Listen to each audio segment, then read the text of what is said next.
নমস্কাৰ news now ষ্টুডিঅ'ত মই শ্ৰীমন্ত মাধৱ বৰুৱা চাওঁহক কি আছে আজি আমাৰ সংবাদ যোৰহাট জিলাৰ কিতাবৰ সমষ্টিৰ অন্তৰ্গত এখন গাঁৱৰ ৰাইজে নিপিন্ধে জোতা চেণ্ডেল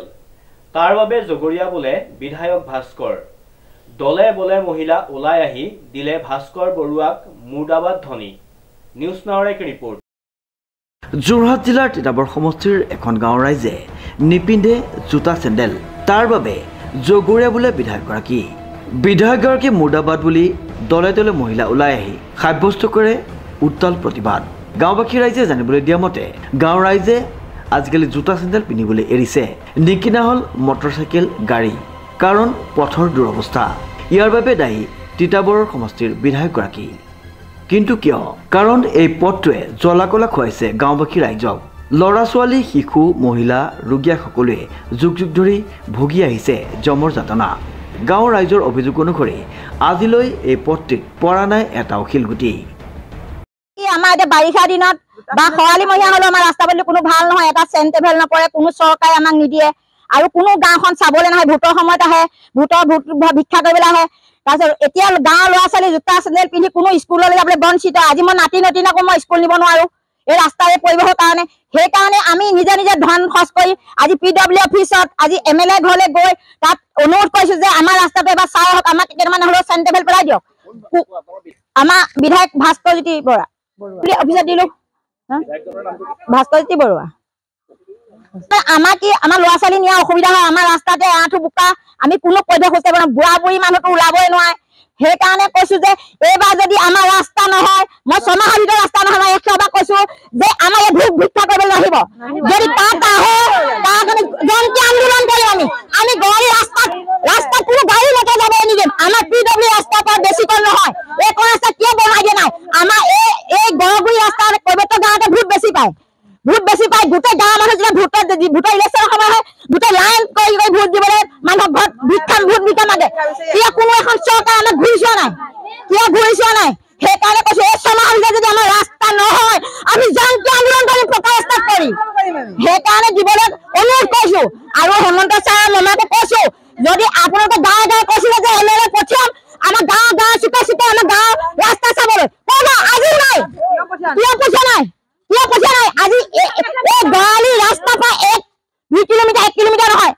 এই ৰাস্তা কিয় চাবলৈ অহা নাই সেইকাৰণে কৈছো ডাঙৰ অভাৱী বনাইছে আমি অভাৱীৰ ঘৰত খোজ নাকাঢ়ো আমি যদি ল'ৰা ছোৱালী যদি স্কুল মানুহ বনাব নোৱাৰো আমি যিহত অভাৱীত খোজ কাঢ়িব নাযাওঁ কৈছো চাৰে আমাৰ অনুৰোধ কৰি কৈছো আমাৰ গড়গুৰি 1 নং মনগাঁও ৰাস্তা পদূলি যিমান আছে আজি আমি মানুহ নোহোৱা গাঁৱত আজি পকা ৰাস্তা চিচিবলৈ পাৰি ৰাস্তা হৈছে আজি পঞ্চায়তত বহিব ভাল মানুহে ক'ব যে আমাৰ ৰাস্তাটো হ'ব লাগে সেইকাৰণে ধুনীয়া ৰাস্তাবোৰ বনাই দিছে আজি পথাৰ মাজৰ ৰাস্তা ভাল হৈছে কিন্তু আমাৰ গাঁৱৰ 400 ঘৰ মানুহৰ ৰাস্তা কিয় ভাল হোৱা নাই ৰাস্তা আমি খালী হৈ থাকো কোনো ৰাস্তালৈ ওলাব নোৱাৰে ৰাস্তা সোমাব নোৱাৰে আজি মই নাতি নদী স্কুল যাব পৰা নাই সেইকাৰণে কৈছো হেমন্ত বিশ্ব শৰ্মাই 100 বাৰ কয় নিউজত যে আমি গাঁও পচন্দ তাৰ ৰাস্তা পদূলি বেয়া কিয় অহা নাই আহি চাব লাগে আৰু ৰঙাজান 75 ৰঙাজান গাঁও পচন্দ কৈছো গড়গুৰি 1 নং মনগাঁও ৰাস্তা কিয় নোলায় প্ৰত্যেকৰে দৰখাস্ত দি আজি জমা হৈ গৈছে আজি বাকচ হৈছে 1 নং মনগাঁও ৰাস্তা পদূলি দৰখাস্ত কিয় নোলায় আমি বিধায়কৰ ঘৰলৈ গৈছো নিজৰ পইচা খৰচ কৰি গৈছো PW অফিচত গৈছো PW অফিচত ছাৰক ভৰি হাতে ধৰি কৈছো ছাৰ আপুনি এবাৰ চাওক আমাক বিধায়কে কৈছে আপোনালোকৰ নৰালি ৰাস্তা ভাঙিছে তাত চেণ্টেভেল কিছুমান বাঢ়িছে সেই চেণ্টেভেল কিজানি আমাৰ ৰাস্তাত হ'লে আপোনালোকে দিয়কগৈ তেতিয়া ছাৰে ক'লে যে আমি এবাৰ এনকুৱাৰী কৰিব লাগিব কিয় এনকুৱাৰী কৰিবলৈ অহা নাই আজিলৈকে চব কৈছে মানুহ কৈছে কিয় এনকুৱাৰী কৰিবলৈ অহা নাই সেইকাৰণে অনুৰোধ কৰি কৈছো যে মামাকো কৈছো হেমন্ত ছাৰক কৈছো 100 বাৰ কয় যে গাঁৱৰ ৰাস্তা চাম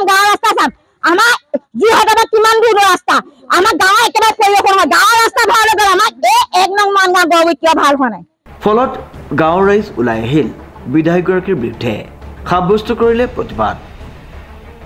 বোকাৰ পানীত বাগৰি পৰিল এগৰাকী বৃদ্ধা এই দৃশ্য দেখাৰ পাছত আপুনি ভাবি চাওক কেনেকৈ জোতা চেণ্ডেল পিন্ধে এইখন গাঁৱৰ ৰাইজে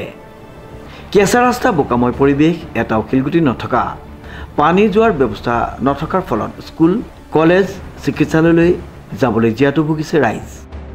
শীঘ্ৰে পথটো মেৰামতি নকৰিলে 2026 চনৰ বিধানসভা নিৰ্বাচনত ভোট বৰ্জনৰ লগতে কোনো জনপ্ৰতিনিধিক গাঁৱত সোমাবলৈ নিদিয়াৰ হুংকাৰ দিছে ৰাইজে। উল্লেখযোগ্য যে গাঁওখনত প্ৰায় 400 ঘৰতকৈ অধিক লোকে বসবাস কৰাৰ গাঁওখনত প্ৰায় 3000 গৰাকী মানুহে বসবাস কৰে। পথৰ দুৰৱস্থা দেখি সকলো ওলাই আহিল প্ৰতিবাদ কৰিবলৈ আৰু চৰকাৰক অনুৰোধ জনালে অতি শীঘ্ৰে পথটো নিৰ্মাণ কৰি দিবলৈ। অনুপম বৰাৰ ৰিপৰ্ট, নিউজ নাও।